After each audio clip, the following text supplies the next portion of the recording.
जो धर्म देह से संबंध रखता है, लोक से संबंध रखता है, उसका जब हम पूर्णतया पालन करते हैं तो परम धर्म की प्राप्ति होती है। परम धर्म त्यज लोक धर्मान, लोक धर्मों का त्याग करने पर परम धर्म की पूर्ति होती है। सावै पुंसाम परो धर्मो यतो भक्ति अधोक्षजे। भगवान श्री हरि में प्रेम लक्षणा भक्ति हो जाना ये परम धर्म है, और लोक धर्म का ठीक निर्वाह करने का फल है परम धर्म, प्रभु के चरणों में भक्ति हो जाना। नहीं तो आपसे सच्ची कहते हैं, ये देहाभिमान बड़े बड़ों में झलकता रहता है। मैं अमुक, मैं अमुक, मैं अमुक, मैं अमुक, दूसरे की निंदा, अपने मुख से प्रशंसा, जो अध्यात्म के बिल्कुल विरुद्ध है, वो बना रहता है। बड़ा ज्ञान है शास्त्रों का, पर जब वाणी खुलेगी तो किसी न किसी की निंदा होते पाया गया है। वो तो अमुक जाति के थे, वो अमुक अमुक ऐसे ऐसे। अरे जो सत्य वस्तु है उसको क्यों नहीं जाना जा रहा? एक ही सच्चिदानंद भगवान अपने स्वरूप का विस्तार किए हुए हैं, वही है, दूसरा कोई नहीं है। मत्ता परतरम नान्यत किंचिद अस्ति धनंजय। गीता जी कह रहे हैं, भगवान श्री कृष्ण चंद्र जी के वचन हैं, मेरे सिवा हे अर्जुन किंचन मात्र कोई वस्तु नहीं। फिर किसकी निंदा की जा रही है? लोक धर्म की महत्ता है परम धर्म की प्राप्ति में। यदि लोक धर्म का पालन कर रहे हैं, परम धर्म की प्राप्ति नहीं हुई, तो सो सब धर्म करम जरि जाऊ, जहां न राम पद पंकज भाऊ। वो सब धर्म कर्म में आग लग जाए जिससे भगवान के चरणों में प्रीति न उत्पन्न हो पावे। क्या उस धर्म कर्म का जो प्रेम न प्रकाशित कर दिया? जिससे प्रेम प्रकाशित हो वही धर्म है। इसलिए कह रहे कि इस लोक धर्म में ज्यादा अर्झो मत। क्या लोक धर्म है? मैं अमुक जाति का हूं, मैं किसी का पति हूं, किसी का पुत्र हूं, किसी का पिता हूं, किसी का अमुक अमुक अमुक। ठीक है, इन धर्म का पालन करो भगवत भाव से और भागवत धर्म में स्थित हो जाओ, यही इसकी मानता है।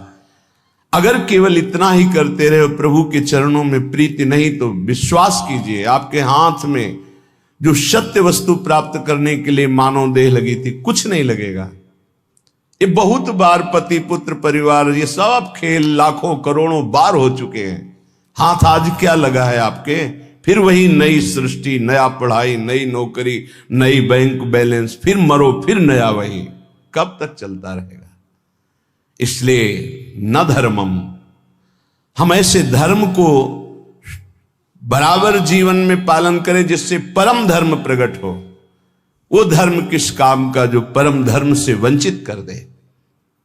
इसलिए पति में भगवत भावना, पत्नी में भगवत भावना, पुत्र में भगवत भावना, माता पिता में भगवत भावना, अब ये आपको भागवत धर्म में स्थित कर देगा। मोह से तो सब कोई अपने परिवार में आसक्त है, भगवत भाव से तब बात बनती है। श्रीपाद कह रहे, न गे हम, घर में विशेष आसक्ति मत करो। घर में श्री ठाकुर जी विराजमान कर लो, घर को ठाकुर जी का महल समझो, आप अपने को सेवक समझो, परिवार वालों को ठाकुर जी के जन समझो। नाथ सकल संपदा तुम्हारी, मैं सेवक समेत सुत नारी। तुम्हारा घर ही तीर्थ हो गया, तुम्हारा घर ही भगवान का मंदिर बन गया। जो रसोई में बने सबसे पहले ठाकुर जी को अर्पित करो। देखो तुम्हारा जीवन कितना उन्नति में, कितना शांत, कितना सुखद जीवन हो जाएगा। पापाचरण ही अशांति दुख क्लेश देते हैं, धर्माचरण ही सुख शांति देता है।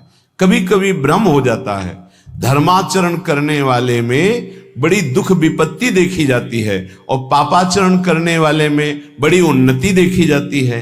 तो इसका आंतरिक रहस्य है कि अभी ये धर्माचरण कर रहा है, पीछे उसने जो पापाचरण किए हैं उनका फल लागू हो चुका है उसके ऊपर, इसलिए धर्माचरण करते हुए वो दुख भोग रहा है। और जहां दुख पापाचरण द्वारा प्रदत्त खत्म हुआ और इसके धर्म का प्रभाव आएगा, ये चमक उठेगा, इसका जीवन आनंदमय हो जाएगा। और जो पापाचरण करके उन्नति को दिखाई दे रहा है, उसका पुण्य फल लागू हो चुका है। जहां पुण्य नष्ट हुआ और वर्तमान का पाप और भूत का पाप दोनों जुड़ेंगे तो ये नष्ट हो जाएगा। इस रहस्य को समझें, इसको ऐसा ना माने कि पापात्माजन बड़ी उन्नति को प्राप्त होते हैं, पुण्यात्माजन दुख को भोगते हैं, ऐसा सिद्धांत नहीं है। उसके रहस्य को ना जानने के कारण अज्ञानी जन ऐसा कहते हैं। श्रीपाद कह रहे गृह में भी आसक्ति मत हो। क्यों? घर में आसक्ति अगर कर लोगे, ऐसी आसक्ति सुनी जाती, अरे हमने इतनी मेहनत करके घर बनाया, अब तो एक एक दीवाल की ईंट में हमारी आसक्ति है, तो छिपकली बनकर उसी में आओगे, उसी घर में रेंगोगे। अरे भाई, जब ये घर अपना नहीं है, पांच भौतिक, ये छूट जाता है, इसको आग लगा दी जाती है, तो और कौन सा घर अपने साथ चलेगा। इसलिए जैसे हम रह रहे हैं, घर ठाकुर जी का है, सेवक हैं, अपना समय व्यतीत कर रहे हैं, भगवत प्राप्ति के लिए मानव देह मिला है तो धर्म पूर्वक आचरण करते, नाम जप करते, धर्म पूर्वक धन कमाते, परिवार रूपी भगवान की सेवा करते, घर में भगवान विराजमान, मकान भगवान का। जैसे भक्तजन अपने मकान का नाम प्रिया कुंज, श्यामा कुंज, ये प्रियाजू का कुंज है, ये श्यामाजू का है, हम तो सेवक हैं। तो घर की अहम वृत्ति, मम वृत्ति का नाश हो गया। एक एक बात को समझ जाओगे तो भगवत प्राप्ति बहुत सरल हो जाएगी। न लोकम, न धर्मम, न गेहम और न देहम। ये शरीर जिसको हम इतना प्यार करते हैं कि मैं मानते हैं, ये केवल क्लेश ही क्लेश दे रहा है। यदि भजन ना हुआ तो इसका कोई महत्व नहीं। कहां गई हमारी वो बाल्यावस्था, कहां गई हमारी यौवन अवस्था। नाना प्रकार से इसको दुलार किया, इसको प्यार किया, इसको मैं माना, और ये दुख ही दुख दे रहा है, प्रतिक्षण क्षीण हो रहा है, ये नष्ट हो जाएगा। आज दिखाई दे रहा है चलता फिरता बोलता, कल इसका अस्तित्व ही नहीं रहेगा, मिट्टी में मिल जाएगा। इसलिए इस देह का अभिमान मत करो। ये देह तुम्हारा अविनाशी नहीं है, कुछ समय का है। बहुत होश में, बहुत होश में। इससे पाप मत करो, किसी को दुख मत दो, मनमानी आचरण मत करो, शरीर पोषण के लिए अन्य जीवों की हत्या करके मांस मत खाओ, प्रमाद स्थिति पागलपन बढ़ाने के लिए शराब मत पियो। ये वो बुद्धि भ्रष्ट कर देती है जो नरक ले जाती है। पराई माता बहनों की तरफ गंदी दृष्टि, पापात्मा का भाव मत करो। ये मनुष्य देह केवल पवित्र आचरण करके, धर्माचरण करके भगवत प्राप्ति के लिए मिला है सबको। इसमें ऐसा नहीं कि अमुक प्राप्ति नहीं कर सकता, नहीं।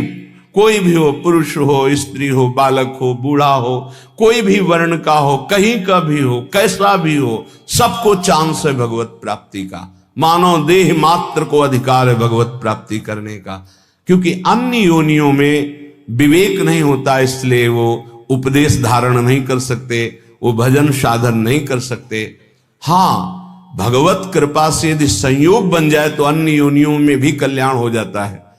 जैसे कोई बहुत बड़े भागवत के घर का कुत्ता ही सही, वो दरवाजे पे बैठा, खूब नाम कीर्तन हो रहा है, ठाकुर जी का भोग लगा, आरती हुई, उसको भी प्रसाद मिल रहा है, वो नाम कीर्तन सुन, उसका कल्याण हो जाएगा। भगत के घर के पशु पक्षियों का भी कल्याण हो जाता है। ऐसा कहीं बिरला ही संयोग बैठता है, नहीं तो मानव देह में ही भगवत प्राप्ति होती है।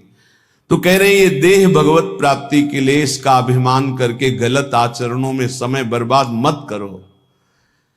जब आपके अंदर करने की शक्ति तो अच्छा करो, बोलने की शक्ति तो अच्छा बोलो, देखने की शक्ति तो अच्छा देखो। बुरा क्यों करते हो? बुरा का फल बुरा ही होगा। तो मानव देह बुराई मिटाने के लिए मिली, बुराई बढ़ाने के लिए नहीं मिली। बहुत अपने लोग अपनी महिमा को नहीं समझ पा रहे हैं, दूसरों से आशीर्वाद मांगते घूमते हैं। किसी का आशीर्वाद क्या करेगा यदि हम अपने आचरणों को ना सुधारें, हम अपने को प्रभु के भजन में ना लगाएं, हम शास्त्र आज्ञा से ना चलें, तो दूसरे का आशीर्वाद लागू ही नहीं होगा।